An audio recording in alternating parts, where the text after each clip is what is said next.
केवल एक दिन और 1 मार्च और बच्चों के ऊपर इंग्लिश का पूरा प्रेशर। आज की इस छोटी सी वीडियो में आप सभी को यह जानकारी दी जाएगी या आपके टाइम मैनेजमेंट से संबंधित वो जानकारी जो कि अभी तक आप लोगों को किसी ने नहीं दी। जी हां, आप सभी जानते हैं कि 2 मार्च को आपका पेपर होने वाला है और केवल 1 मार्च का दिन आपके पास होगा तैयारी करने के लिए। हमने यहां पर जो पॉइंट किया है, यहां पर जो इंडिकेट किया है वो 1 मार्च क्यों किया है? क्योंकि आप सभी जानते हैं कि ये वो दिन है जिस दिन को इस्तेमाल करके आगे आप 2 मार्च को कुछ कर सकते हैं। तो इस दिन तैयारी तो करेंगे नहीं, आप 1 तारीख को तैयारी करेंगे और 1 तारीख में वो 24 घंटे, आप कैसे वो 24 घंटे मैनेज करेंगे और सारी चीजें। सबसे इंपॉर्टेंट चीज कि आप इंग्लिश का पेपर, जो इंग्लिश का पेपर है उसे कैसे स्टार्ट करें और कैसे एंड करें, ये भी सबसे बड़ी एक समस्या है हमारे बच्चों के सामने। यूपी बोर्ड के बच्चे हमेशा यही सोचते रहते हैं कि सारे पेपर तो ठीक है लेकिन इंग्लिश के पेपर को स्टार्ट कैसे करे जाए और एंड कैसे किया जाए, क्योंकि 3 घंटे उनके लिए बहुत ही कम पड़ते हैं। जबकि आपको बता दें इंग्लिश का पेपर बहुत छोटा होता है, लेकिन उससे पहले आप लोगों को करनी होती है वो प्रैक्टिस, जो प्रैक्टिस आपको कभी किसी ने नहीं बताई। चलिए स्टार्ट करते हैं आज का ये छोटा सेशन जिसमें आपको जानकारी मिलने वाली है कि इंग्लिश पेपर के वो 3 घंटे कैसे मैनेज करना होता है। मैनेज करना ही सबसे बड़ी इंपॉर्टेंट बात है। आपके पास ये पूरा होगा क्वेश्चन पेपर, जिसमें पहला क्वेश्चन आपको अनसीन पैसेज और लास्ट क्वेश्चन आपको लॉन्ग क्वेश्चन विस्टस से 7 नंबर का पूछा जाता है। अब ये पूरे 10 क्वेश्चन आप एक साथ, 12 क्वेश्चन एक साथ आप जब देखेंगे तो आपको डर वाकई में लगना चाहिए और लगता भी है जनरली बच्चों को। क्यों? क्योंकि ये इतना बहुत सा बच्चे मटेरियल, एक कंटेंट दिमाग में रख करके पूरा क्वेश्चन पेपर कैसे सॉल्व करें। तो ध्यान रखना ये बेटा, अगर एक साथ इसे देखोगे तो आपको डर लगना लाजमी है। एक साथ इसको देखो मत, आपको अपने पूरे 3 घंटे को, हर एक मिनट को एक पर्टिकुलर क्वेश्चन के लिए रखना है। पहले से ये बात माइंड में बना के रखें कि हमें इस मिनट या इस घंटे या इस 15 मिनट के अंदर यही क्वेश्चन करना है। यदि आपने इस पूरे गुरु मंत्र को फॉलो कर लिया तो आपका एक भी क्वेश्चन छूटेगा तो नहीं, कम से कम ये बात की गारंटी है। वरना लास्ट में जब पेपर बाहर निकलते हैं बच्चे, लास्ट में उनके 1 या 2 क्वेश्चन, और वो 1-2 क्वेश्चन कौन से होते हैं, कम से कम 10 से 15 नंबर का छोड़कर आते हैं। उसकी वजह यही है कि उन्हें ये नहीं मालूम होता है कि किस क्वेश्चन पे कितना समय दिया जाना चाहिए। तो चलिए स्टार्ट करते हैं। आगे कुछ बातें जो बहुत ही इंपॉर्टेंट हैं आपको ध्यान रखने, बहुत ही विशेष बिंदु, बहुत विशेष बिंदु, बहुत ही मुख्य बिंदु ऐसे हैं कि आपको, अगर इन बातों पर आपने ध्यान नहीं दिया तो 100% आपका पेपर खराब होने वाला है। अगर आप इन बातों पर ध्यान दे लें तो आपको कितना भी इंग्लिश ना आती हो, कम से कम आप हर क्वेश्चन को टच भी करेंगे और लिख भी लेंगे। क्योंकि इंग्लिश में मार्क्स आपके सही लिखने पे नहीं बल्कि उसकी वर्ड लिमिट और राइटिंग सेक्शन पर, मतलब राइटिंग पर मिलते हैं कि आपकी पूरे ओवरऑल क्वेश्चन पेपर में जो राइटिंग है वो कितनी अच्छी है और साथ में आपने हर क्वेश्चन को एक अच्छे फॉर्मेट पर लिखा है कि नहीं। नंबर 1, किसी भी क्वेश्चन को 5 मिनट से ज्यादा बिल्कुल भी आपको नहीं सोचना है। मान लीजिए आप कोई क्वेश्चन सोच रहे हैं तो आपने कहा let me take some time, okay you may take but not more than 5 minutes. 5 minute से ज्यादा अगर आपने समय ले लिया, 5 मिनट से ज्यादा, तो 100% है उस 5 मिनट के बाद आपका 10 मिनट 15 मिनट आपका वो बर्बाद होगा। और यदि 15 मिनट के सोचने के बाद आपको आंसर आ भी गया, याद आ गया, मान लीजिए याद आ गया, या आपने 3-5 करके लिखने की कोशिश करी, तो 100% आपका जो प्रेशर होगा वो लास्ट वाले क्वेश्चन जो लास्ट आवर में होगा उसके ऊपर बनेगा और लास्ट के 2 क्वेश्चन इतने खराब करके आओगे या फिर आधा छोड़ कर आओगे डेफिनेटली, क्योंकि आपने यहां पर गलती करी है ना। तो इस पे आपको सोचना नहीं। 5 मिनट सोच लिया, नहीं आ रहा, छोड़िए, स्किप करिए उस क्वेश्चन को, करेंगे लास्ट में करेंगे, जरूर नहीं है। क्योंकि जब स्टार्ट होता है कोई भी एग्जाम तो उस समय बच्चे के दिमाग में अजब तरीके का एक स्ट्रेंज टाइप, एक प्रेशर, एक फियर होता है। इंग्लिश के पेपर में खास तौर से होता है। तो इसलिए 5 मिनट से ज्यादा मत सोचिएगा। 5 मिनट चले गए कोई बात नहीं, लेकिन इस 5 मिनट को बचाने के लिए अगले 5 मिनट और खराब करोगे तो वो 5 मिनट आपके अगले 5 मिनट पे भारी पड़ेगा और वो 15 मिनट आपके पूरे पेपर पे भारी पड़ेगा। नेक्स्ट है, पहले छोटे क्वेश्चन और बाद में बड़े क्वेश्चन करें। ये बहुत इंपॉर्टेंट बात है। कोई भी क्वेश्चन उठा करके लिखने लगना ये गलत स्ट्रैटेजी है। टॉपर्स की स्ट्रैटेजी यही होती है कि वो अपने टाइम मैनेज को करते हैं, और टाइम मैनेज करने का मतलब है पूरा पेपर मैनेज कर लेना। इंग्लिश में पेपर को मैनेज करना ही आपकी सफलता होगी। 90 प्लस तभी उस बच्चे के आ सकते हैं जब उसने अपने हर एक मिनट का यूटिलाइज किया है सही तरीके से।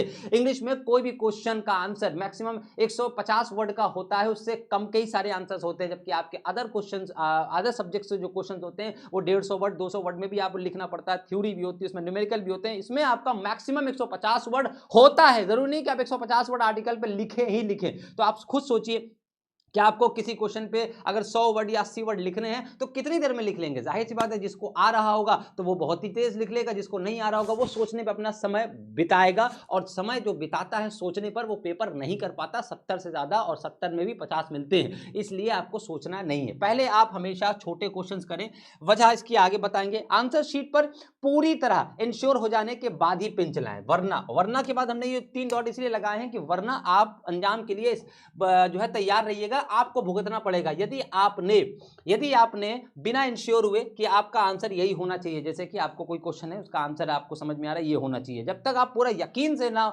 इंश्योर हो जाए, मतलब पूरी तरीके से आपको यकीन ना आ जाए कि हमें यही लिखना है, तब तक आप पेन ना चलाएं। वजह इंग्लिश है इसका नाम, क्योंकि यहां पर आंसर तो बाद की बात है, पहले उस आंसर को सही लिखना एक बड़ी प्रॉब्लम होती है। आपने फिजिक्स में लिखना स्टार्ट किया, हिंदी अपनी भाषा कुछ भी स्टार्ट किया तो आपके सेंटेंस सही हो जाएंगे, लेकिन इंग्लिश में तो सबसे बड़ी प्रॉब्लम यही है कि आप उसको कैसे लिखें, यही तो बात है ना। तो इसलिए पहले आप अपने आंसर्स को दिमाग में या कहीं पर पेंसिल से नोट डाउन कर लें कि हमें यही आंसर लिखना है, उसमें कोई चेंजेस ना हो, वरना हर पेज में आपके इस तरीके की कटिंग, इस तरह की कटिंग, ऐसे ऐसे करना, ये आपके पूरे मार्क्स को डाउन करा देगी। ये बात ध्यान रखना यदि आप विश्वास करते हैं हम पर तो इसलिए इंश्योर होने के बाद छोटे क्वेश्चंस को पेपर पढ़ते समय टिक कर ले, ये आपका एक टाइम थोड़ा सा मैनेज करेगा और आपको आपके समय को बचाएगा। टिक करना मतलब जब आप क्वेश्चन पेपर कर रहे हो, छोटे क्वेश्चन का मतलब जैसे ग्रामर के, जैसे वोकैबुलरी के छोटे क्वेश्चन है, तो इसको आप जब पेपर पढ़ रहे हो विद इन 15 मिनट, जो कि पहले 15 मिनट होते हैं आपको पेपर पढ़ने के लिए, उसी दौरान पेंसिल उठा करके पढ़ते पढ़ते ही, क्योंकि वो पॉइंट टू पॉइंट आंसर होंगे, उसके 4 ऑप्शन होंगे,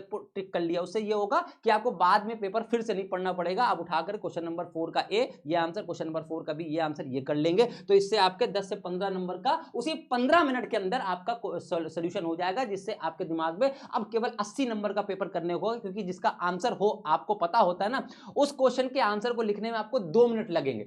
लेकिन अगर किसी का आंसर नहीं पता है, चाहे वो कितना भी शॉर्ट क्वेश्चन हो, उस पर आपको 5 से 10 मिनट लग जाएंगे, क्योंकि आप सोचेंगे। तो इसीलिए आप ध्यान रखिए कि जब आप क्वेश्चन पेपर पढ़ें तो उसको टिक कर लें, क्योंकि ये आंसर आपके क्वेश्चन पेपर पे अगर है, पेंसिल से करिएगा, पेन से बिल्कुल मत करिएगा।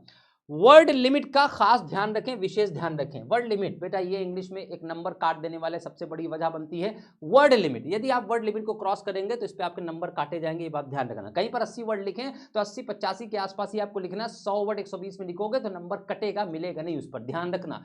एक पेज पर एक ही क्वेश्चन का आंसर लिखे, ये बहुत ही इंपॉर्टेंट बात है। आपको लगता होगा कि जो है एक पेज पर सारे क्वेश्चन लिख दे, एक पेज पर एक ही आंसर लिखे, बीच की लाइनें छूट जाती है, ये सारे दिमाग में कंफ्यूजन है, नहीं। तो आपको ये बात ध्यान रखना है कि आपको एक क्वेश्चन एक पेज पर केवल एक ही तरह का क्वेश्चन करना है। अब एक तरह क्वेश्चन का मतलब ये नहीं कि क्वेश्चन नंबर 4 का ए अगर वोकैबुलरी में सिनोनिम पूछा गया है तो सिर्फ सिनोनिम लिख दिया, 2 वर्ड और पेज बदल दिया, नहीं। क्वेश्चन नंबर 4A पूरा एक पेज पर होना चाहिए। Question number 5A B C D E ये पूरा एक पेज पर होना चाहिए, क्योंकि एक एक सेंटेंस लिखना है बस। Question number 4A B C D E और question number 5A B C D E ये दोनों एक ही पेज पर ना हो, एक इधर हो एक इधर हो, ठीक है। उसके अलावा आपके शॉर्ट क्वेश्चन होते हैं, तो शॉर्ट क्वेश्चन का मतलब ये हुआ क्वेश्चन नंबर 7 का A और बी ये दोनों एक पेज पर आ सकते हैं। ये ना हो कि क्वेश्चन नंबर 7 का ए इस पेज पर, फिर क्वेश्चन नंबर 7 का बी उस पेज पर, नहीं, ये नहीं कहा जा रहा। क्वेश्चन नंबर 7 पे 2 क्वेश्चन करने हैं तो क्वेश्चन नंबर 7 एक पर पेज पर हो, उसमें ए और बी दोनों एक ही पेज पर हो सकते हैं, ठीक है। चलिए अब स्टार्ट कहां से करा जाए, प्रारंभ वोकैबुलरी या ग्रामर से करें। इसकी वजह है कुछ 4 बहुत इंपॉर्टेंट वजह है। नंबर 1 ये छोटे और पॉइंट वाले क्वेश्चन होते हैं, इसलिए आप इसे स्टार्ट कर सकते हैं। वजह नंबर 2 दो इनमें मार्क्स नहीं कटेंगे। वजह है क्योंकि इसका आपको या तो पता होगा या तो नहीं पता होगा। अगर नहीं पता है तो उसको स्किप कर सकते हैं, लेकिन अगर पता है तो जाहिर सी बात है आपके 2 नंबर तो आपकी जेब में हो गए। तो जब आप ऐसा करते रहेंगे तो तीसरी वजह आती है, इनमें समय बिल्कुल नहीं लगेगा। इसमें आपको समय लगाना ही नहीं। जब आप पेपर पढ़ रहे होंगे तो आपको सामने आया कि अचीव का मतलब क्या है, मान लीजिए एक वर्ड आया अचीव का मतलब क्या है, तो आपके ऑप्शन में अगर गेंद दे दिया है तो आप गेंद पर तुरंत टिक लगा लीजिए, आपका 2 नंबर। जब आपको 2 नंबर 4 नंबर 8 नंबर 10 नंबर आपने 15 मिनट में गेन कर लेंगे तो इससे क्या होगा, एक कॉन्फिडेंस बिल्ड होता है। तो वजह नंबर 4 यही है कि इनसे पहले आधा घंटे में जो कॉन्फिडेंस मिलेगा बेटा, उस कॉन्फिडेंस के बल पर आगे 2.5 घंटे का पेपर आप अच्छा कर लेंगे। यदि आपने अनसीन पैसेज से या आर्टिकल से लिखना शुरू किया तो 100% है आप डिमोटिवेट हो जाएंगे। शुरुआत में अगर आप डिमोटिवेट हो गए तो 100% आपका पूरा पेपर खराब होगा, आप 80-70 नंबर तक पहुंच भी नहीं पाएंगे, क्योंकि डिमोटिवेशन तो पहले घंटे में पहले मिनट में मिल गया कि अभी आ नहीं रहा है। तो पहले वही करिए जो आपको आ रहा है। और आने का मतलब ये नहीं कि पहले पेज पर आप वोकैबुलरी कर दीजिए, नहीं, पहले पेज पर अनसीन पैसेज होगा बाद में करेंगे, दूसरे पेज पर आर्टिकल होगा वो बाद में करेंगे, तीसरे पेज पर लेटर होगा वो बाद में करेंगे। लेकिन क्वेश्चन नंबर 4 जैसी वोकैबुलरी आया उसको आप पहले कर लीजिए, आपके दिमाग में ये रहेगा 15 नंबर का हम कर लिए हैं। अब अंत कैसे करें पेपर का, आर्टिकल और लेटर या अनसीन पैसेज, इन तीनों में से किसी एक को लास्ट में लिखेंगे। अब ये जो तीनों ही क्वेश्चन है इसको लास्ट आवर के लिए रखें हमेशा, क्योंकि ये थोड़े से टाइम टेकन वाले हैं। इसमें आपका थोड़ा सा एक्सपीरियंस लगेगा, थोड़ा सा आपका रमना पड़ेगा पूरे पेपर। जो 2 घंटे आप जब बैठ जाएंगे, 2 घंटे में आपने पूरा पेपर किया होगा, तो इसको लास्ट आवर में करें। लास्ट आवर का मतलब लगभग 4 बजे के आसपास आप इसको लिखना शुरू करें। क्या बजे के आसपास? 4 बजे के आसपास आप इसको लिखना शुरू करें, चाहे आर्टिकल, चाहे लेटर या चाहे अनसीन पैसेज। बट इन तीनों ही क्वेश्चन को, क्योंकि सबसे लंबे हैं, 15, 10, 10, 35 नंबर के 3 क्वेश्चन है, इनको आप शुरुआत बिल्कुल नहीं करें, क्योंकि इसमें गलतियां होंगी और गलतियां करने पर आपका पहला पेपर पेज गंदा हो जाएगा। और पहला पेज गंदा होने मतलब पूरी कॉपी गंदा होना, और वहीं से आप डिमोटिवेट होंगे। ये टॉपिक्स टाइम और जो है कंसंट्रेशन दोनों मांगते हैं, इसलिए आप शुरुआत में कंसंट्रेशन इस पर न लगाएं, अपने छोटे छोटे क्वेश्चंस करें। दूसरी, इनको लिखते समय बार बार गलतियां जब होंगी इसी वजह से, तो शुरुआत में आप गलतियां करेंगे, गलतियों की वजह से आपका टाइम जाएगा उसे सुधारने में,